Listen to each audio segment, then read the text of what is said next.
Salam. Ramana Maharshi'dən soruşanda ki, bütün təlimi iki kəlmə ilə necə ifadə edə bilərsən, o deyir ki, sakit ol. Mən bunu tez-tez sitat gətirirəm. Bilənlər yəqin ki var. Nə deməkdir bu sakit olmaq? Əslində sadəcə Ramana Maharshinin yox, sadəcə Advaita təliminin yox, əslində bütün müdriklük təlimlərinin, bütün insanları özünü dərkə çağıran bütün təlimlərin, dinlərin hamısının əsasında dayanan şey budur. Hamısının yekun insanı çağırdığı məqam odur. İnsanı gətirə biləcəyi, özünü dərkin insanı gətirib çatdıra biləcəyi məqam, mərtəbə məhz o sakitlikdir. Yəni bu qədər önəmli bir şey olmasaydı, Ramana Maharshi bütün təlimi, bütün Advaita təlimini bu iki kəlmə ilə ifadə eləməzdi. Demək ki, bu həqiqətən yəni önəmli də deyil. Bu hər şeyin əsasıdır. Bu özünü dərkin əsasıdır. Əgər səndə sakitlik yoxdursa,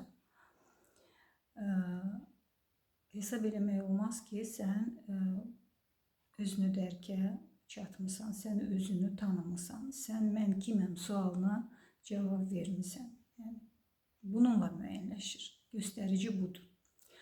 Bəs nədir bu sakitlik? Əslində bu videonu çəkməkdə məqsədim də oydu ki, bu sakitlikdən çox uzaq olan insanlar təbii olaraq yanlış anlayırlar. Təbii olaraq zahiri və səthi sakitliklə bunu qarışdırırlar. Yəni bu sakitlik, mənim bəhs etdiyim Ramana Maharshinin dediyi sakitlik reaksiyasız olmaq deyil, emosiyasız olmaq deyil, nə bilim, hissiz olmaq deyil. Bu iki cür sakitlik var da. Bir daxili fon sakitlik, bir də üzdəki sakitlik. Bax, bu insanların səhv saldığı bu üzdəki sakitlik. Deyirlər, filan kəs sakit adamdır. Filan kəs filan hadisəyə çox sakit reaksiya verdi. Əsəbləşmədi, nə bilim, hansısa bir emosiya göstərmədi. Bax, bu mənada anlayırlar sakitliyi. Əslində bu deyil. Burada bəhs olunan şey qətiyyən bu deyil. Təbii ki, aydın məsələdir ki, o fon sakitliyə çatmış adam daha az emosiyasız olacaq. Bunu belə də olmalıdır. Daha az, daha yəni yumşaq olacaq onun reaksiyaları, kəskin olmayacaq. Ümumiyyətlə, hər hansı sərt reaksiyalar üçün, kəskin reaksiyalar üçün onun səbəbi çox olmayacaq, onun səbəbi azalacaq. Necə ki, Ramçıdan soruşurlar ki, aydınlanmış insan adam öldürə bilərmi? Deyir, bilər, amma onun bunun üçün səbəbi çox olmayacaq. Yəni, o da canlı insandır, onun da hissləri var, onun da emosiyaları var, o da adekvat şəkildə hər şeyə reaksiya verir, verməlidir də. Ona görə də yəni, bu normaldır, onun əsəbi də olması, onun kədərli də olması və s. Bax, o fon sakitlikdən gedir söhbət. Və bunu qətiyyən bu üzdəki sakitliklə qarışdırmamaq lazımdır. Elə adam ola bilər ki, həyatının bir dövründə, bir periodunda ümumiyyətlə o zahiri reaksiyasızlığı özündə yaşasın. Yəni, hadisələrə reaksiya verməsin, sakit qalsın, daha çox özünə qapansın. Yəni, hətta onu tənqid eləsələr də, onu hətta təhqir eləsələr də, alçaltsalar da o reaksiya verməsin. Amma bu o demək deyil ki, o sakitdir. daxilən. Bütün bunlar baş verərkən o daxildə vurnuxmağa, hər şey götür-qoy eləməyə, niyə, nə üçün sualları ilə özünü yormağa davam edə bilər. Bax, sakit olmaq əslində vurnuxmamaqdır. Vurnuxmamaq. Mən bu sözü çox işlədirəm və çox da sevirəm. Məhz vurnuxmamaqdan gedir söhbət. Daxilən, bax, sən konkret bir hadisə oldu, konkret bir situasiyada bir reaksiya verdin. Əsəbləşdin, tutaq ki, kədərləndin. Burada içəridə, bax, o dediyim şey burada baş verir, bax, burada üzdə. Amma o içəridə, o ikinci qatda, ikinci planda nə var səndə o anda? Sən sorğuluyursanmı, mən nə üçün əsəbləşdim, mən nə üçün kədərləndim, bu sorğulama varmı, bu özünü yemə varmı içəridə? Bax, bu yoxdursa, deməli, bəli, söhbət həmin sakitlikdən gedir və sən ona çatmısan. Amma o varsa, fərqi yoxdur, sən istəyirsən sakit ol, istəyirsən mələk ol, yəni, amma içəridə o vurnuxma qalırsa, demək ki, sən özünü dərkə gəlib çatmamısan. Təbii ki, özünü dərk deyəndə mən burada dərəcələri nəzərdə tutmuram da, yəni bunun da başlanğıcı var və ən üst məqamı var. Amma bir yerdən sonra o insanda o oyanış, o ruhani oyanış baş verir ki, artıq o mən kiməm sualı ki, onun üçün bağlanır. Ondan sonra insanda bu daxili sakitlik yaranır. Orada bir toxunulmaz bir fon əmələ gəlir səndə. Yəni, burada nə baş verir versin. Burada əsəbləşə də bilər. Əsəbləşmək nə deməkdir? Yəni, mən canlı insanım da, düzdürmü? Mən robot deyiləm, müqəvva deyiləm, daş deyiləm. Əgər bir insanla tutaq ki, ünsiyyətə girirsənsə, normal, adekvat ünsiyyətə girməyə çalışırsan və görürsən ki, qarşı tərəfdən heç cür adekvat reaksiyalar almırsan. 1 deyirsən olmur, 2 deyirsən olmur, 3 olmur və üstəlik 4-5 də olmayandan sonra sən artıq, necə deyərlər, səbir kasan daşır da. Yəni, heç mənim qarşımda elə bir sual da yoxdur, elə bir məqsəd də yoxdur ki, mən burada sakit aparım özümü. Yəni, niyə? Mən əsəbləşməyim gəlirsə, əsəbləşirəm. Mən görürəm ki, bu insanla başqa cür, başqa tərzdə ünsiyyət qurmaq mümkün deyil. Yəni, əl çək deyirsən, tutaq ki, əl çəkmir. Ondan sonra müəyyən bir onun anlaya biləcəyi dildə danışmağa məcbursan. Amma bütün bunlar baş verərkən mən də yenə deyirəm, heç bir sorğulama olmur. Mən nə üçün bunu elədim və yaxud kədərlənmək. Elə bir hadisə baş verə bilər ki, mən kədərlənim. Mən yenə də sorğulamıram nə üçün mən kədərlənirəm.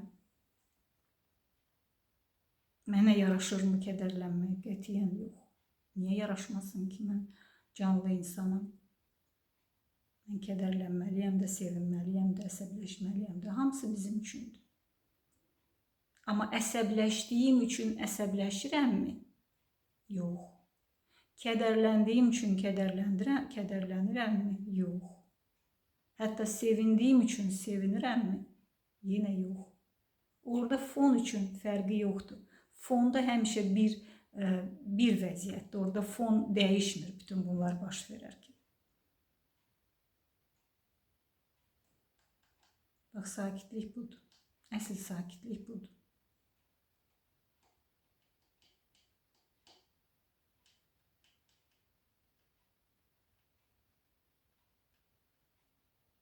Ona görə də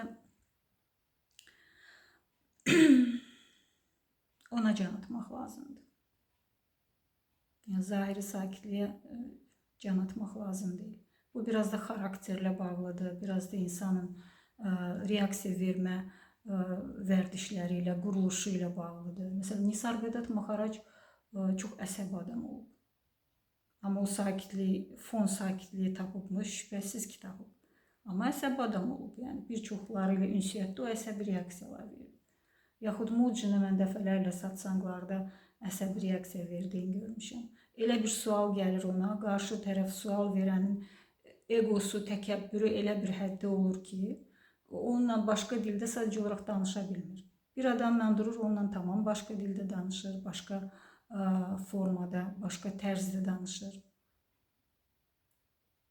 Başqasına səsini yüksəltməli olur. Yəni ondakı, o fondakı şey dəyişmir ki, o yenə həmin fondur. Eyni sakitlikdir. Orada başqa cür ola bilməz. Orada artıq sən onu bir dəfə tapırsan, bir dəfə o yer aşkarlanır, ondan sonra onun təzədən nə bilim, yox olması mümkün deyil.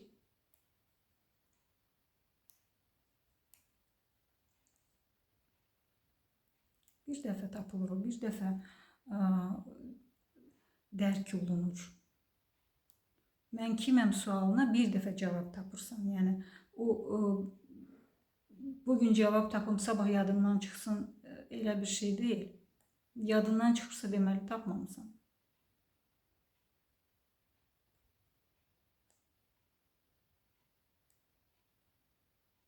Ona görə səndə əgər o fon sakitliyi yoxdursa və sən hesab edirsən ki, mən nə vaxtsa müəyyən bir təcrübə yaşamışam, oyanış və s. yaşamışam, demək ki, yanılırsan, demək ki, o deyilmiş.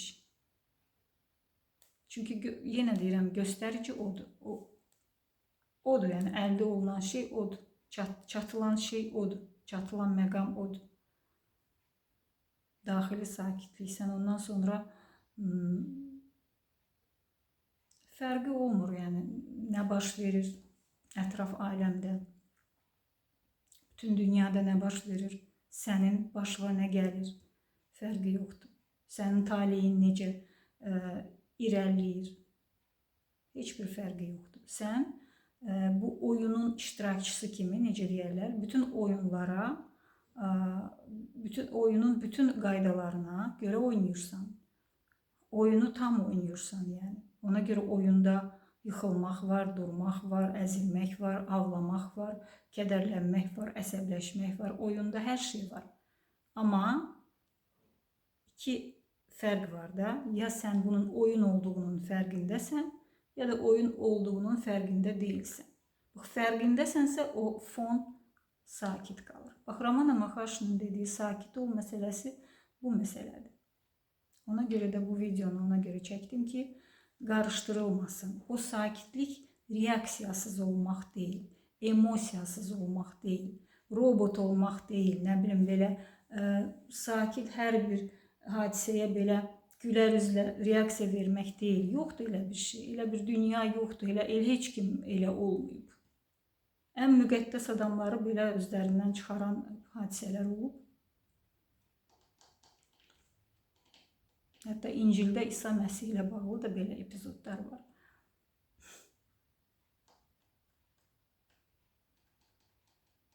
O da nəyəsə üzülüb, kədərlənib.